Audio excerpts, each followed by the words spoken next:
ഏതായാലും കേരള സിലബസിലുള്ള വിദ്യാർത്ഥികളെ സംബന്ധിച്ചിട്ട് ആശങ്കാകരമായിട്ടുള്ള വാർത്തയാണ് ഇന്ന് ഉണ്ടായിട്ടുള്ളത് എന്നതിൽ ഒരു സംശയവുമില്ല. ആ നിലയ്ക്ക് ഇനിയുള്ള ദിവസങ്ങളിൽ ഈ വാർത്തയ്ക്ക് ഏത് രീതിയിലുള്ള തുടർച്ചയുണ്ടാകുമെന്നും കണ്ടറിയേണ്ടിയിരിക്കുന്നു.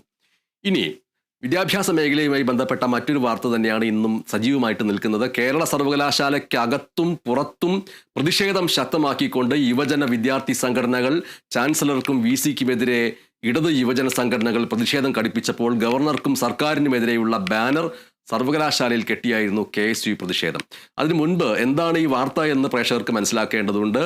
സർവകലാശാലകളെ RSS വൽക്കരിക്കുക, കാവ്യവൽക്കരിക്കുക എന്ന ലക്ഷ്യത്തിന് വേണ്ടി ഗവർണറെ ഉപയോഗപ്പെടുത്തുന്നു എന്നുള്ള ആ അജണ്ട പുറത്തു കാണിച്ചുകൊണ്ട് അതിനെതിരെ ഇടതുപക്ഷ വിദ്യാർത്ഥി സംഘടനകൾ കേരള സർവകലാശാലയ്ക്ക് അകത്തും പുറത്തും ഇന്ന് പ്രതിഷേധം ശക്തമാക്കുകയുണ്ടായി.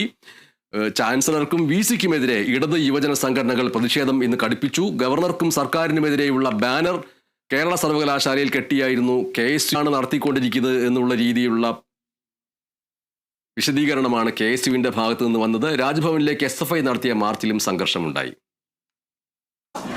ഒന്നൊന്നായി കേരള സർവകലാശാലയിലേക്ക് യുവജന വിദ്യാർത്ഥി സംഘടനകളുടെ പ്രതിഷേധം.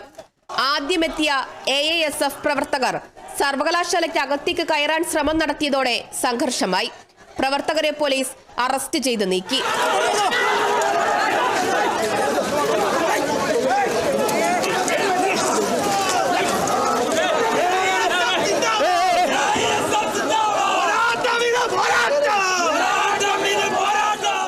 അതേസമയം പുറത്ത് DYFI പ്രവർത്തകർ. ബാരിക്കേഡിന് മുകളിൽ കയറിയ പ്രവർത്തകർക്ക് നേരെ പോലീസ് നിരവധി തവണ ജലപീരങ്കി പ്രയോഗിച്ചു.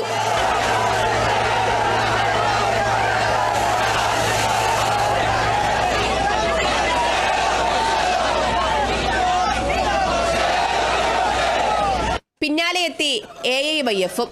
KSU പ്രതിഷേധം സർവകലാശാലയ്ക്ക് അകത്തായിരുന്നു.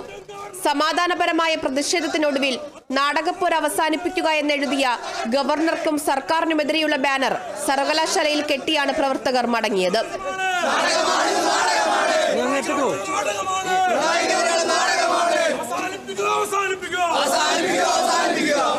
VC മോഹനൻ കുന്നുമൽ എത്തിയാൽ തടയാൻ SFI ഉൾപ്പെടെ സർവകലാശാലയ്ക്കകത്ത് തയ്യാറായിരുന്നു. എന്നാൽ VC വന്നില്ല.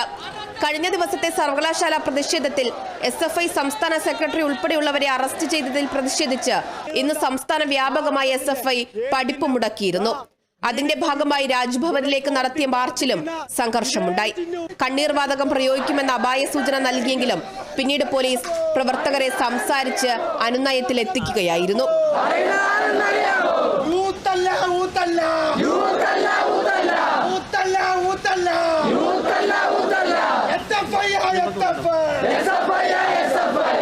Kerala vision news, Thiruvananthapuram.